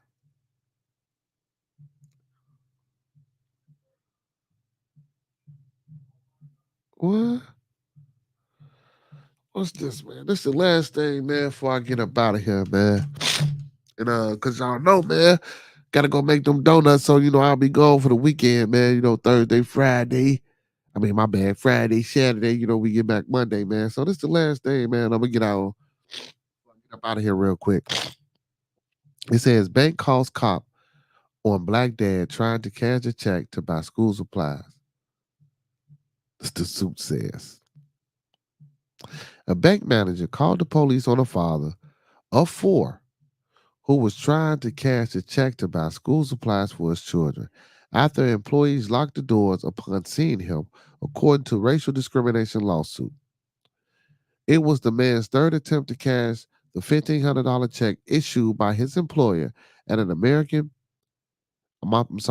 Amerit bank branch in Delray Beach, Florida on August 9th, 2022, a complainant says. While waiting outside the bank, the man, who is black or melanated, thought that the employees might have locked the door as part of a COVID-19 related protocol. But he noticed customers were inside, according to the complaint filed last month in Orange County Circuit Court. He later learned that the bank manager dialed 911, referring to him as 6 feet tall with dreads and wearing a black hoodie, repeatedly described him as black and accusing him of having a fraudulent check, the complaint says. The manager also mentioned an arrest record and possible weapon while speaking with the dispatcher, according to the complaint. Now, before I read anything else, how the hell if this man got an arrest record? What the fuck, bro? This is crazy. The manager, the manager's unnecessary negligence, and reckless call to the police and her word choice placed him in great harm, the complaint says. Delray Beach police officers arrived within minutes and ordered the man to put his hands up, according to the complaint. He listened and was frisked, questioned, and feared for his life, according to the complaint. Officers then concluded he posed no threat and that his check was real, the complaint says. They walked him inside the bank and the manager cashed the check, according to the complaint. The 37-year-old father is suing American Bank, accusing the business of discriminating against his race by denying him service and calling the police. McClatchy News is now not identifying him to protect the identity of his children. The case, which is represented by attorney Natalie Jackson and co-director of litigation for Ben Crump Law PLLC, was transferred to federal court in Orlando on 7 September. uh, in Orlando on September the 16th. Court record shows Ted White, the Delray Beach Police Department public information officer, confirmed to McCarthy News McClatchy News on September 24th that officers reported to a 911 call and spoke with both parties on August 9th, 2022. The bank manager was able to call the issue of the check and confirm the check was not fraudulent, White said. And a Merritt Bank spokesperson told McClatchy News on September 24th that the handling of the man's transaction was consistent with established procedures aimed at protecting the bank and its customers from potential check fraud. What the fuck? So if you got dreads, a hoodie, and a $1,500 check, basically they saying the bank can call the police on it. Basically. So you ain't supposed to be coming in there as a melanated individual that's got locks in your head with a hoodie on with a $1,500 check. That's insane. The company categorically denies any aspect of its handling. Well, first of all, check this shit out.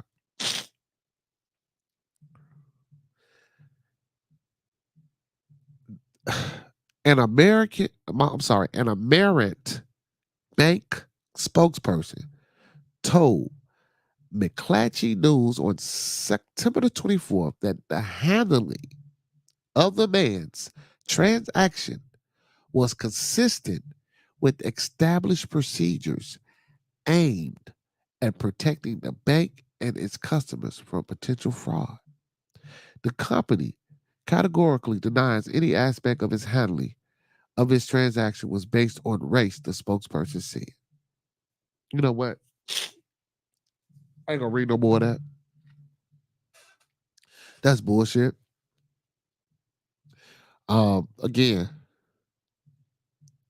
the more I come on my show, well, our show, and report a lot of these things that go on with us, and a lot of these things that happen to us, and a lot of these narratives that keep getting pushed and forced upon us, there's no way in the living hell that we should not be trying to grow and develop. With that being said, man, Stuff It Thursday, man. It's time for me to get up out of here, man. There's 7 minutes left, man. I just want to tell the people, man, I love y'all. I appreciate y'all, man, for tuning in. Big ups to all my moderators, man. Big ups to all my followers, fans, viewers, and subscribers. Don't forget to like, comment, subscribe, about the video. Share the content, man. Please share the content. I can't ask y'all enough to share the content. When y'all come in the building, man, smash that like button, hit that thumbs up button, man. Smash that thumbs up button, man. Get your brother in the algorithms. I'm sorry. Also, man, we still looking for them 25 good people, man. Anybody with any real estate, any money, any investment ideas, or anything, man, that they want to bring to the table to help this conglomerate grow and become prosperous, man. Blackness is the weapon they fear the most. I told you. Hey, man. It's crazy. I know, Remo. That's crazy. But yeah, man. But you know, man, good show tonight, man. Good conversation, good discussion, man. Hey, I need y'all, man. I need y'all. I need y'all to come on, man. You know, I see y'all be watching and peeping in the view, man. Y'all ain't nothing wrong with saying hello and what's up to me. Ain't nothing wrong with, man, you know, hitting the link, man, that's in the chat, man, and coming on and conversating and talk about some of the things that I talk about. Hey, you might not be into spiritual shit, religious shit, and political things, man, but I know you got something to say, man. Y'all more than welcome to come on and say it, man. Y'all know that, right? Like I say, man, this platform is for everybody, man. It's an open forum platform that I created for not just me, but for the people to talk about problems, to be able to come on here and discuss problems, not just get news updates, not just shoot the shit, but really talk about some of the things that's going on inside of our neighborhoods, inside of our communities, and talk about some of the things that we like to see change or we like to see happen or that we would like to bring that we would like to bring or see being brought to us. Now, The only way that's gonna happen is by us. So man, we need to get this shit together, man, to stand strong and come together as a people, man, to try to find this common goal so we can succeed in life, man. So with that being said, man, y'all know what I always say, man. I love y'all, man. Without y'all, wouldn't be no bearded conversation. Y'all know that. I love y'all, man. So as my man to my left, my far left would say, all superheroes don't wear the capes. And as my man to my immediate left would say, but they still need their theme music. With that being said, man, it's time for me to give my beautiful people their theme music. Yeah, we coming off the block with this one. Yes, sir. Yeah. What up, Lan? Wait a minute. Before I give my people my theme music, man, I forgot. I'm sorry, y'all. Hey, I like to end on this, man. Let's keep everybody in our thoughts, prayers, views, and meditations, man. Let's keep everybody in our thoughts, prayers, views, meditation. Let's keep everybody in our thoughts, prayers, views, and meditations, man. People we come in contact with every day, people we're cordial with, our extended family, our bearded conversation family, man. Let's keep everybody in our thoughts, prayers, views, and meditations, man. Hey, there's a lot of shit going on out here, man. You see the wars going on in Palestine. You see the Ukraine in Russia. You know, you see the hurricanes and shit that we got going on, man. It's a lot that we got going on, man. So let's try to keep each other covered. Let's try to keep each other inspired, motivated, respect each other, love one another. You know, that's what we're about here on Bearded Conversation. That's what we promote. That's what we pushing, and that's what we growing and developing to be, man. Hey, so now back to that beautiful theme music. Yeah. What we doing?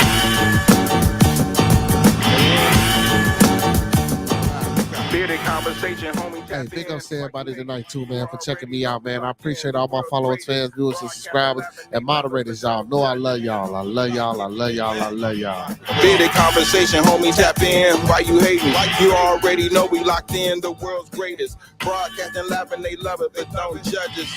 Come on. Damn. Hey, don't forget to check out Lynn Chicago Pizza. Also, hey, don't forget Cafe where grown folks play, man. Grand opening, man. Tomorrow, man. They got them slot machines in there, man. Y'all go in there and have some fun, baby. Podcast official, the topic will probably hit you from a distance like a pistol. Subscribe so you can listen to survival of the fittest. We talking that how we live. Y'all see what the background say. Like, subscribe, and share. T-shirts, podcast. No, you don't need a membership. Just follow us on YouTube. Knowledge Supreme Infinite. Chicago got a zipping excited to talk about it. Going live, check your notifications. Y'all know what it is, man. Hey, same black time, same black channel, man. Hey, and don't be scared, man. When I come on, man, talk black to me, people. It's time to circle back round like every week. Tell a friend off the block. It's where we meet. Yo, big ups to my co-hosts, even though they weren't in the building, man. Big ups to L Boogie, man. Big ups to Roscoe P, man. And big ups to my little one, AJ, the co-hosts with the motors, baby. And big ups to all my little ones, man, and everybody little ones and family out there. Conversation, homie, tap in. Why you hating? You already know we locked in. The world's greatest. Broadcasting live and they love it, but don't judge us. Got it off the block, giving it back. Come on. Hey, y'all know what I always say, man. Without y'all, there would be no bearded conversation, man. I love y'all. Hey, those that fuck with us, fuck with us. Those that don't, fuck with us anyway. Off the block, giving it back. Bearded conversation off the block, giving it back. Bearded conversation off the block, giving it back.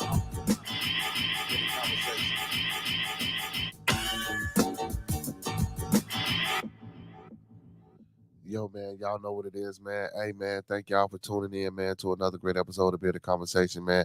Hey, when we come together, man, may we all meet on the level. And when we get in each other's presence, may we be humble and plumb. And when we leave, may we part on the square.